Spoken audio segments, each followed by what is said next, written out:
ये जो मुकदमा है आरे बाज़ार वाला, पहले तो ये है कि आइन के आर्टिकल 13 के मुताबिक और ज़ाब्ता फौजदारी में लिखा हुआ है कि एक ही केस 2 दफ़ा नहीं चल सकता। तो मुझे समझ नहीं आती ये किस तरह से मिलिट्री ट्रायल कोर्ट हो गया। ये केस चल चुका है जिसमें मियाँ वाली के लोगों को सज़ा दी गई। पूरे पंजाब में एक ही गवाह हैं जिनको घुमाया जा रहा है, और वो केस मैंने लड़ा जाके उमर अयूब की तरफ से, और 2 मुकदमात थे, एक ISI की बिल्डिंग वाला और एक था जो एयर फोर्स की एयर बेस वाला। वो दोनों मुकदमात बरी हो गए सारे लोग उसमें। दूसरी बार ये मुकदमा कैसे और वो गवाही कैसे लिखी जा सकती है।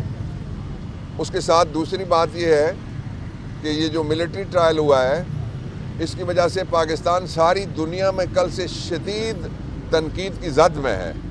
सबसे पहले जो हमें GSP प्लस मिला हुआ है यूरोपियन यूनियन में, और जो फैटिफ में इमरान खान की हुकूमत और मैं उसको लीड कर रहा था पार्लियामेंट में, उसके ज़रिए से हमने फैटिफ से मुश्किल से जान छुड़ाई थी ब्लैक लिस्ट में जाने से, और वहाँ फिर जाने का ख़तरा पैदा हो गया है। इसलिए कि यूरोपीय यूनियन के कवानीन ये कहते हैं कि अगर पाकिस्तान इंटरनेशनल कॉन्वेंट्स, कन्वेंशंस और एग्रीमेंट्स की खिलाफ वर्जी करेगा और यहाँ पे मिलिट्री ट्रायल कोर्ट्स के फैसले के बाद ये खिलाफ वर्जी सारी दुनिया में इसकी मजम्मत शुरू हो गई है।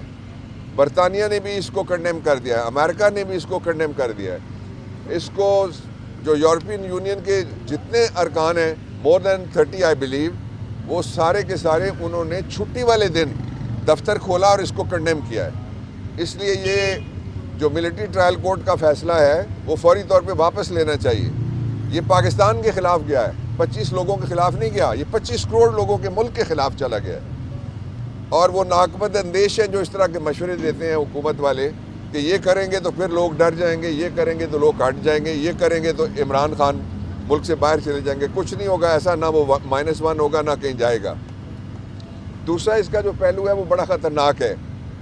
वो ये है कि हमारा ट्रेड है कितना, जो हमारा ट्रेड है वो तकरीबन मोर देन 50% है यूरोपियन यूनियन के साथ।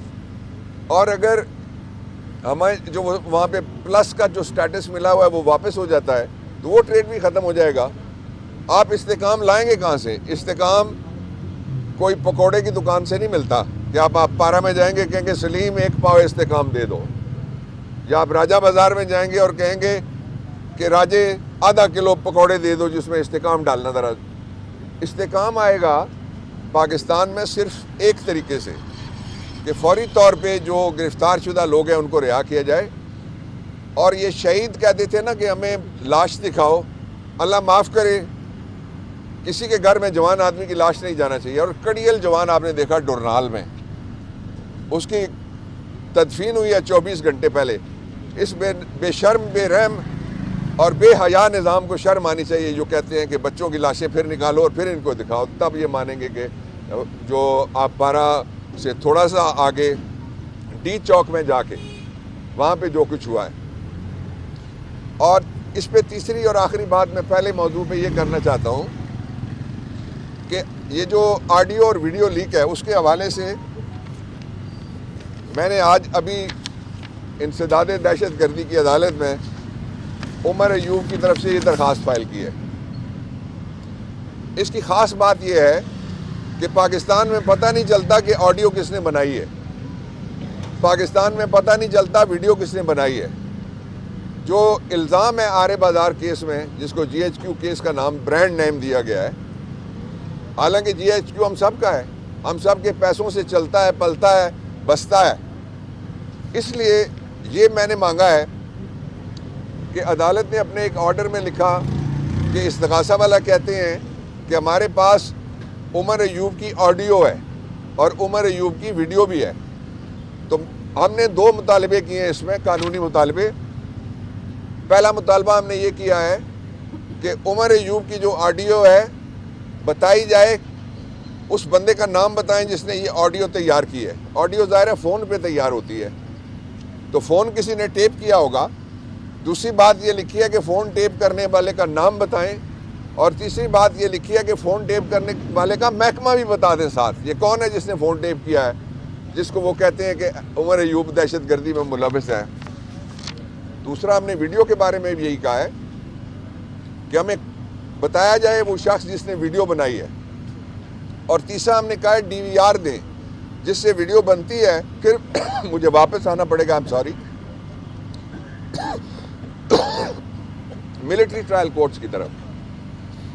आपने देखा कि किसी मुकदमे में किसी जगह मिलिट्री ट्रायल कोर्ट्स के हवाले से जो चलने वाले केस हैं, लड़के दिखाएं, एक कुर्सी को लात मार रहा है, एक दीवार को डांग मार रहा है और एक डंडा लहरा रहा है।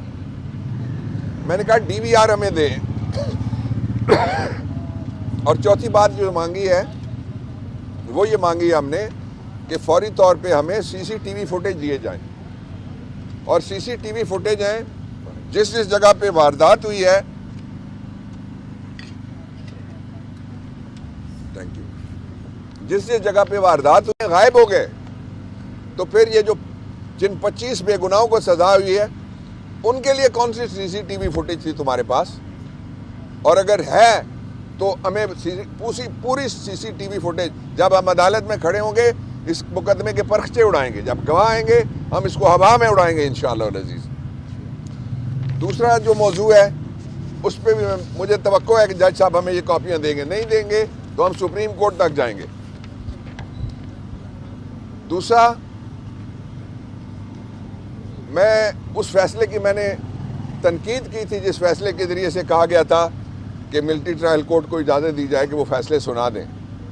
आज बेगुनाहों को सजा हुई है और पूरी दुनिया उसके ऊपर बोल रही है। पाकिस्तान की सियासी जमातों को, पाकिस्तान की सिविल सोसाइटी को, पाकिस्तान के मीडिया को इस पर आवाज़ उठानी चाहिए।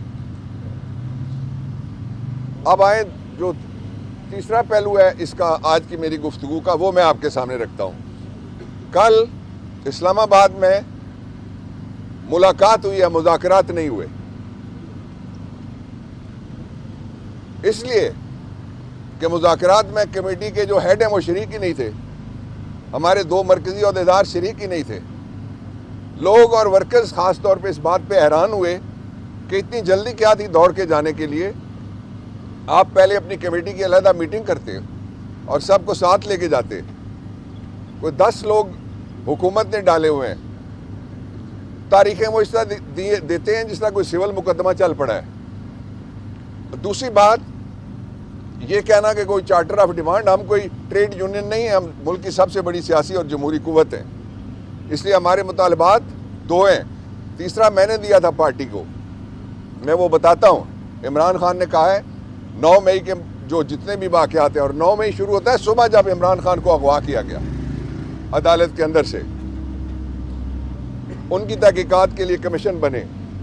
और फिर जो मैसेकर हुआ है इस्लामाबाद में 26 मई का कत्लेआम, उस कत्लेआम के लिए भी कमीशन बने, मुल्ज़िम पकड़े जाएं, पहचाने जाएं, जहाँ भी बैठे हुए हैं उनको बाहर निकाला जाए।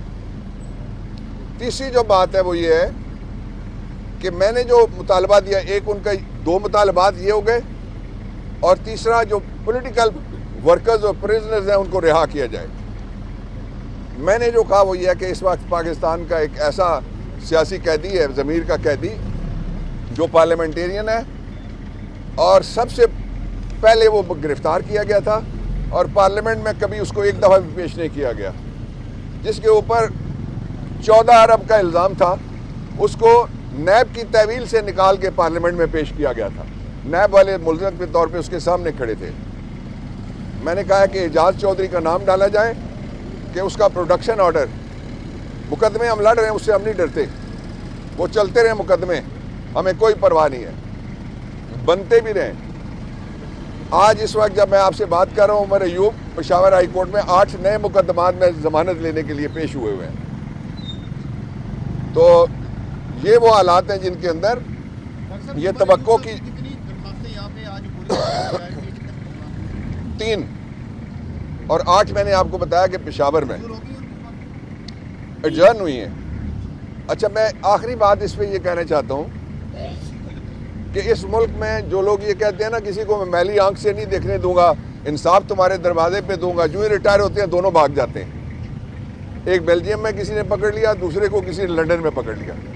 हम तो इधर ही हैं भाई, हम इस ज़मीन के बेटे हैं, हम इस ज़मीन के मालिक हैं। हमारे अजदाद की इधर कब्रें, हम नहीं भागते यहाँ से। इसलिए इस मुल्क को ठीक करना, एक रास्ता मैंने बताया, परसिक्यूशन, सियासी मुकदमात जो हैं वो ख़त्म किए जाएँ फौरी तौर पे। दूसरा ये है कि चोर को बिठा के ऊपर जो सारी दुनिया से कर्ज मांगने जाते हैं, जिन मुल्कों से आप कर्ज मांगते हैं उन मुल्कों में इनकी जायदादें हैं और इसलिए आपका मजाक उड़ता है। और वहाँ ये जो शोबाज है, इसको कहा जाता है कि तुम में कितनी हिम्मत है कि तुम सूट पहन के कर्ज मांगने के लिए आए हो। कितना महंगा सूट है ये, इतना महंगा सूट जो है वो अमेरिका का सदर ट्रंप नहीं पहन सकता। इतना महंगा सूट जो बरतानिया का वज़ीर आज़म है वो भी नहीं पहन सकता। हालात ठीक करने हैं तो नीयत ठीक करो, किबला ठीक करो, आइन की बालादस्ती और कानून के नीचे आओ।